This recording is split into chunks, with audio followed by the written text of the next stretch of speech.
धर्म में सोमवार का दिन भगवान शिव को समर्पित माना जाता है। इस दिन बहुत से भक्त भगवान शिव की पूजा करके व्रत भी रखते हैं और जो भी भक्त सोमवार के व्रत रखता है उन्हें व्रत की कथा अवश्य सुननी चाहिए। आइए रसपान करते हैं सोमवार व्रत कथा का। हे भोलेनाथ, इस कथा को कहने सुनने और हुंकारा भरने वाले सभी भक्तों के जीवन से हर दुख दूर करना, सभी की मनोकामनाएं पूर्ण करना। पौराणिक कथा के अनुसार एक समय की बात है, किसी नगर में एक साहूकार रहता था। उसके घर में धन की कोई कमी नहीं थी, लेकिन उसकी कोई भी संतान नहीं थी। इस कारण वो बहुत दुखी था। पुत्र प्राप्ति के लिए वो हर सोमवार व्रत भी रखता था और पूरी श्रद्धा के साथ शिव मंदिर जाकर भगवान शिव और माँ पार्वती की पूजा भी किया करता था। उसकी भक्ति देखकर एक दिन माँ पार्वती प्रसन्न हो गईं और भगवान शिव से उस साहूकार की मनोकामना पूर्ण करने का आग्रह करने लगी। देवी पार्वती की इच्छा सुनकर भगवान शिव ने कहा कि हे पार्वती, इस संसार में हर प्राणी को उसके कर्मों का फल मिलता है और जिसके भाग्य में जो हो उसे भोगना ही पड़ता है। लेकिन पार्वती जी ने साहूकार की भक्ति का मान रखने के लिए उसकी मनोकामना पूर्ण करने की इच्छा प्रकट की। माता पार्वती के आग्रह पर भगवान शिव ने साहूकार को पुत्र प्राप्ति का वरदान तो दे दिया, लेकिन साथ ही ये भी कह दिया कि उसके बालक की आयु केवल 12 वर्ष की होगी। माता पार्वती और भगवान शिव के बीच इस संवाद को वो साहूकार सुन रहा था। उसे ये बात सुनकर ना तो खुशी हुई और ना ही दुख, बल्कि वो पहले की तरह भगवान शिव की पूजा करता रहा और उपवास भी रखता रहा। कुछ समय के बाद साहूकार के घर एक पुत्र का जन्म हुआ। जब वह बालक 11 वर्ष का हुआ तो उसे पढ़ने के लिए काशी भेज दिया गया।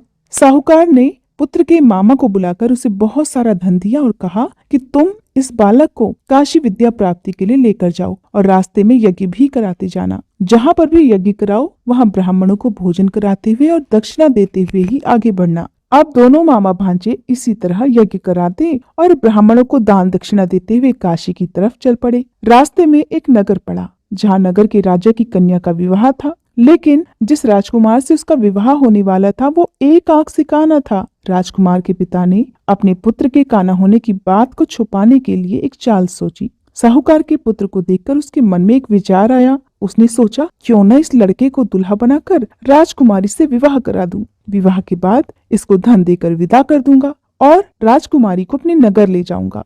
लड़के को दूल्हे के वस्त्र पहनाकर राजकुमारी से विवाह करा दिया गया, लेकिन साहूकार का पुत्र ईमानदार था। उसे ये बात बिल्कुल ठीक नहीं लगी। उसने अवसर पाकर मंडप में ही राजकुमारी के चुन्नी के पल्ले पर लिख दिया कि तुम्हारा विवाह तो मेरे साथ हुआ है, लेकिन जिस राजकुमार के संग तुम्हें भेजा जाएगा वो एक आंख से काना है। मैं तो काशी पढ़ने जा रहा हूँ। जब राजकुमारी ने चुन्नी पर लिखी बातें पढ़ी तो उसने अपने माता पिता को ये बात बताई। तब राजा ने अपनी पुत्री को विदा नहीं किया, जिससे बारात बिना दुल्हन के ही वापस चली गई। दूसरी ओर साहूकार का लड़का और उसका मामा काशी जा पहुँचे। वहां जाकर उन्होंने यज्ञ किया। जिस दिन लड़के की आयु 12 साल की हुई उस दिन भी यज्ञ रखा गया। लड़के ने अपने मामा से कहा, मामा आज मेरी तबीयत कुछ ठीक नहीं है। मामा ने कहा कि तुम अंदर जाकर सो जाओ। शिव जी के वरदान अनुसार कुछ ही देर में उस बालक के प्राण निकल गए। मृत भांजे को देखकर उसके मामा ने विलाप करना शुरू कर दिया। संयोगवश उसी समय शिव जी और माता पार्वती उधर से जा रहे थे। माता पार्वती ने भगवान शिव से कहा, हे स्वामी,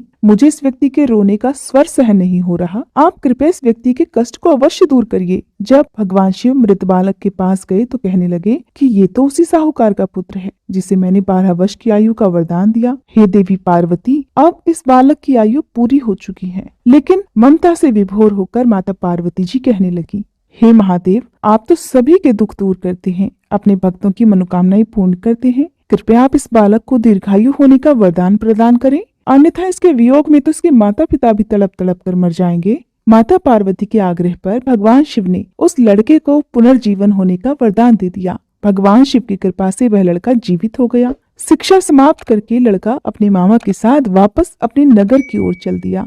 दोनों चलते हुए उसी नगर में जा पहुंचे जहाँ उसका विवाह हुआ था। उस नगर में भी उन्होंने यज्ञ का आयोजन किया। उस लड़के के ससुर ने उसे वहां पहचान लिया और महल में ले जाकर उसकी खूब खातिरदारी की और फिर ढेर सारा धन देकर अपनी पुत्री को उसके साथ विदा कर दिया।